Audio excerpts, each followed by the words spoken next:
Hey, yeah, it's me, Chris again. Calling up from Sydney, New South Wales, Australia. Yeah, just using the phone. Can't use any computers. Just look through some of the other videos, and you'll see what I'm talking about. Living here in a building that's owned almost entirely by the Anglican Church. Um, it's used to house Moore Theological Bible College students. They've There's a group of them, and they've got help too. But there's a core group of technically minded Bible college students that go here that are really good at computers. And one of the guys living next door, I just ran into him yesterday, and which was kind of a odd situation. I was outside cleaning the window, and he walked by. Of course, I'm not going to turn my back on this guy, so I watched him pass, and as he passed, he's like, "Good day," in his Australian accent. And I told him, I says, "Look, man, don't talk to me. I told you not to talk to me."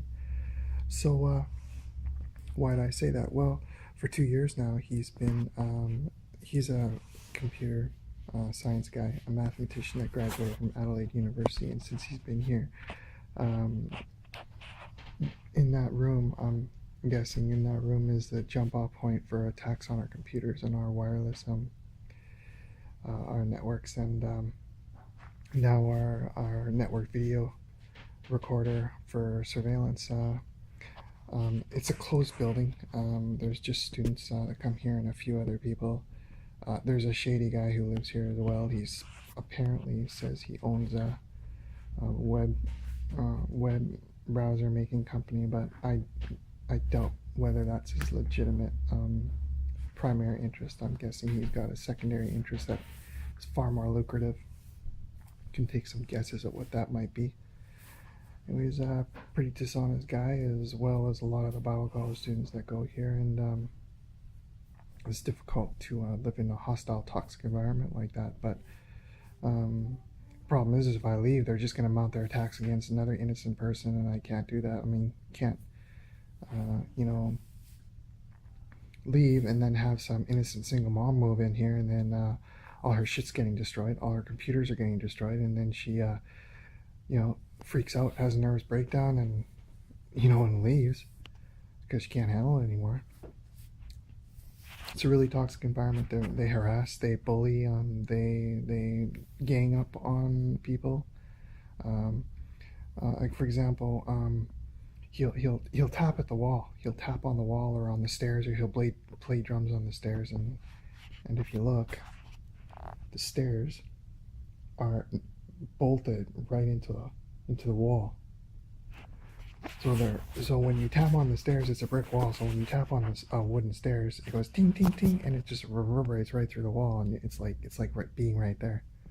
I mean, you can probably hear me talking right now if he's got his ear to the wall, and if he's got a recording device or an amplified, recording device, he can probably hear my voice clearly. Not that he needs to. He's probably synced up to the phone, so he probably probably can see what I'm doing on the phone anyways. I know he was synced up to every single computer we had. He was using a VLC remote on our machines before I realized what he was doing. So anyways, he walked by today, and I never said nothing. I just looked at him and said, "Yeah, don't talk to me." He said, "Right, oh, right, okay." I heard his wife whispering to him in the doorway. The door was open and the wife was watching because she saw me. And everybody is always constantly watching and protecting this guy. No matter where he goes, there's somebody watching out for him, protecting him.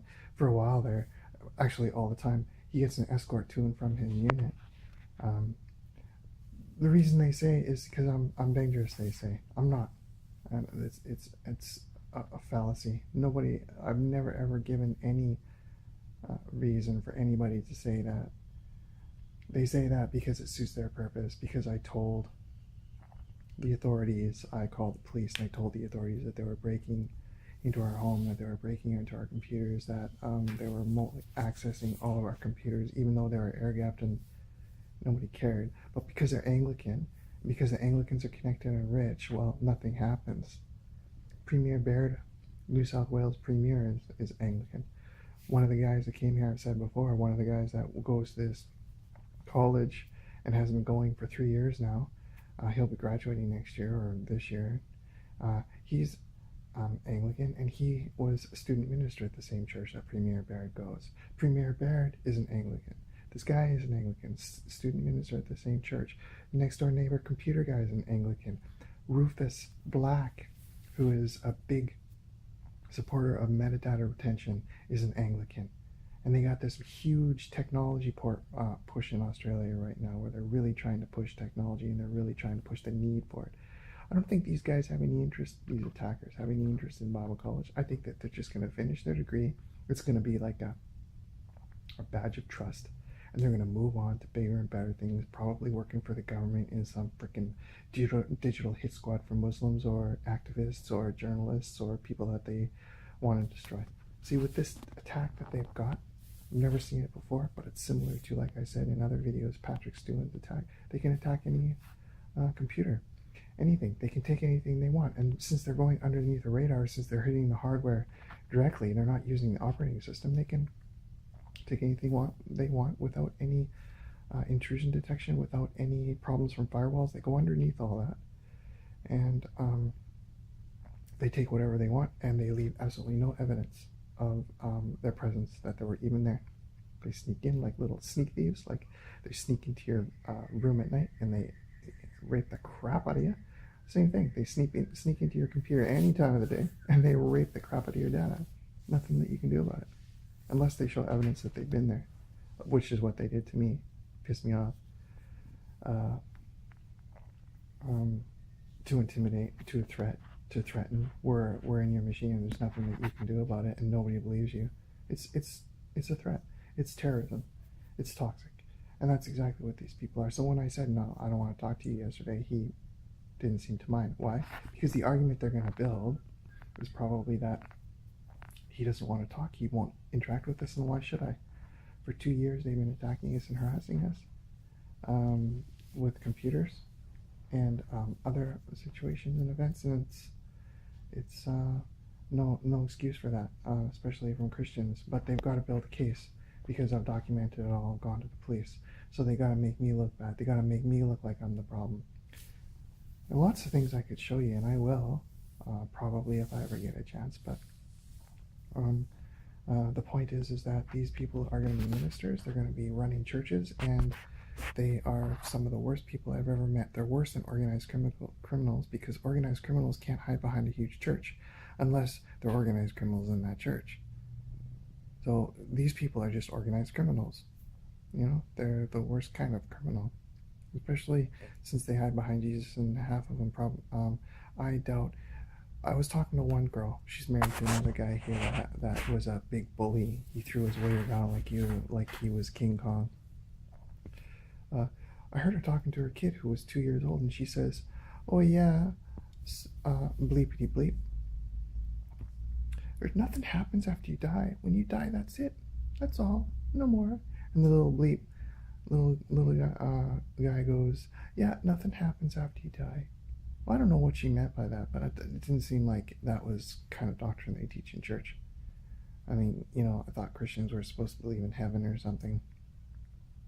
I know they do, because I've studied the Bible quite a bit. And that's another thing too. You know, these people have no idea. They did a background check on me, I'm certain of it. They found out that I wasn't connected to lawyers or rich people, and then they just threw everything they had at me. It's harassment. It's assault. Anyways, I just want to let you know that, you know, it's not just Muslims that get bullied and beat up in this country. It's, you know,